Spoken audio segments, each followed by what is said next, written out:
doing here? You know you're not welcome. Yeah, I just wanted to talk. Can we please calm down? When you buy a ranch, you imagine open skies, fresh air, and freedom. That's all I wanted when I moved to my quiet stretch of land just outside a growing neighborhood. My property was old, full of history, and a place where I could finally breathe. But when a new HOA formed in the development next to me, they didn't see my ranch as a home. They saw it as a problem. To them, I didn't belong. To them, I was an obstacle they could control. First, it was little things. Letters slipped under my gate. Complaints about the eyesore of my barn. Whispers about how my family used the land. I ignored them. After all, my ranch was outside their jurisdiction. But the HOA wasn't used to hearing the word no. One morning, I woke to the sound of hammering. Trucks lined the road, and men in reflective vests were unloading posts and wire. Confused, I walked to the edge of my land and my jaw dropped. The HOA had decided to put up a fence. Not a small fence, not a boundary marker, but a tall, chain-link barricade that wrapped around my property line. They told the workers it was for community safety. But I knew better. They weren't keeping people safe. They were trying to trap me in. When I confronted the HOA president, she crossed her arms and smirked. "Now your land looks like part of our neighborhood," she said. "Maybe you'll start following the rules." I reminded her my ranch was private. Her reply? "Not for long." Living behind that fence was suffocating. My horses had less room to roam. Deliveries struggled to reach me. Neighbors jeered as they walked past, treating my land like a zoo. The worst part? There was only one main road leading in and out of the ranch, and the HOA's new fence cut off everything except a single gate at the far end. They controlled the entrance. They thought they had me boxed in. At meetings, they laughed openly. "Maybe he'll finally sell," one neighbor joked. "Maybe we should fine him for making the neighborhood look cheap," another added. I clenched my fists but stayed silent. They wanted me angry.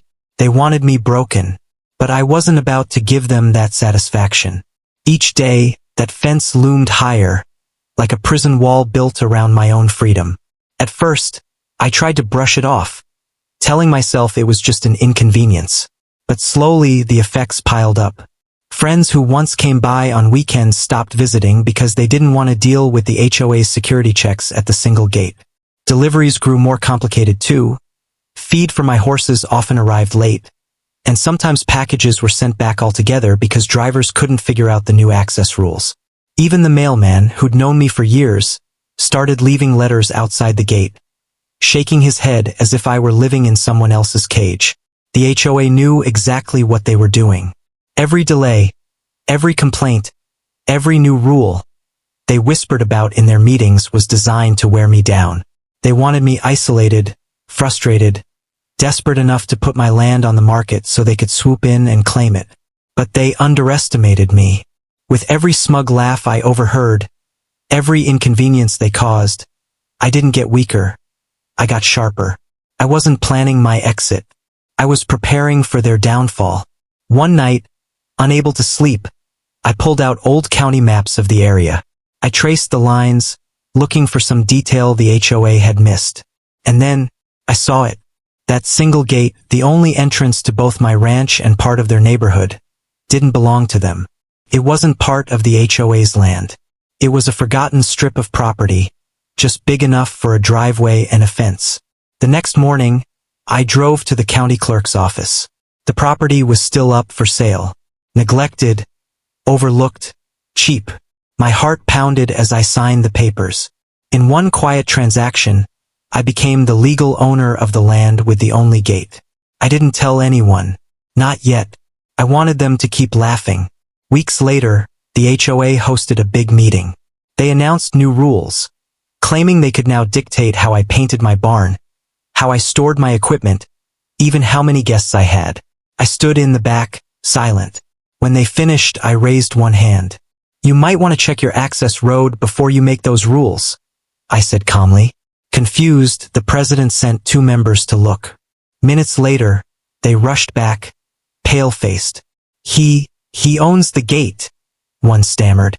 The room went silent. I pulled the deed from my folder and laid it on the table. From now on, you'll need my permission to come and go. Gasps filled the room. The same people who mocked me now realized they were fenced in by their own arrogance. Suddenly, the HOA wasn't laughing. Their power melted in front of me. Without that gate, delivery trucks couldn't reach their homes. School buses had to reroute. Emergency services would need special approval. One by one, they came to me. The same neighbors who once jeered, now begging for access. Their proud president, who once said, "Not for long," couldn't even meet my eyes. Did I lock them out forever? No, I'm not cruel. But I made it clear. I'm the gatekeeper now. They would respect my land, my family, and my freedom. Or they could enjoy their fenced-in paradise without a way out. That ranch was supposed to be my retreat, not a battleground. But when arrogance tried to box me in, I learned something powerful. Patience and intelligence beat entitlement every time. The HOA thought they had stripped me of control. Instead, they handed me the key literally. Now, every time I walk through that gate, I remember, fences can trap, but they can also backfire. And sometimes, the best revenge isn't shouting or fighting. The standing calm, holding the key, and watching the ones who underestimated you realize they're the ones stuck behind the fence. Your support keeps these powerful stories alive. Join the QZ Stories community today.